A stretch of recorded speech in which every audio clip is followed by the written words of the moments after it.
Congress party నుంచి BRS లోకి చేరికలు జోరందుకున్నాయి. వికారాబాద్ జిల్లా కులకచెర్ల మండలం పిరంపల్లి గ్రామానికి చెందిన పలువురు కాంగ్రెస్ నాయకులు పార్టీకి గుడ్ బై చెప్పి బీఆర్ఎస్ లో జాయిన్ అయ్యారు. పార్టీలో చేరిన వారికి మాజీ ఎమ్మెల్యే కొప్పుల మహేష్ రెడ్డి గులాబీ కండువాలు కప్పి సాదరంగా ఆహ్వానించారు.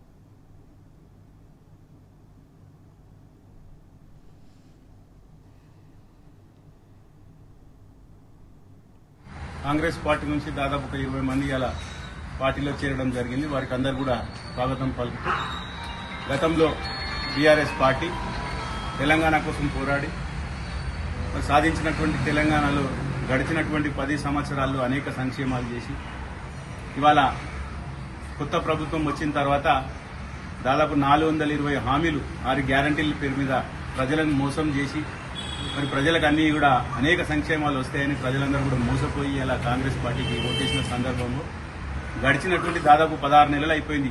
అలా ప్రభుత్వం వచ్చి దాదాపు 18 నెలలు కంప్లీట్ అయితే ఇంకో నెల అయితే మరి ఈ 18 నెలల నుంచి కూడా ఏ ఒక్క హామీ కూడా నెరవేర్చకుండా కాలయాపన చేసుకుంటూ డైవర్స్ పాలిటిక్స్ చేసుకుంటూ ఎక్కడ నాయకులు మరి ప్రజల పక్షాన పోరాడుతుండ్రో వారి మీద అక్రమ కేసులు పెట్టడం, జైలుకు పంపించడం, భయభ్రాంతులకు చేయడం అన్ని కూడా ప్రజలు గమనిస్తున్నారు. తప్పకుండా రాబోయే కాలంలో ఖచ్చితంగా బీఆర్ఎస్ పార్టీ మళ్ళీ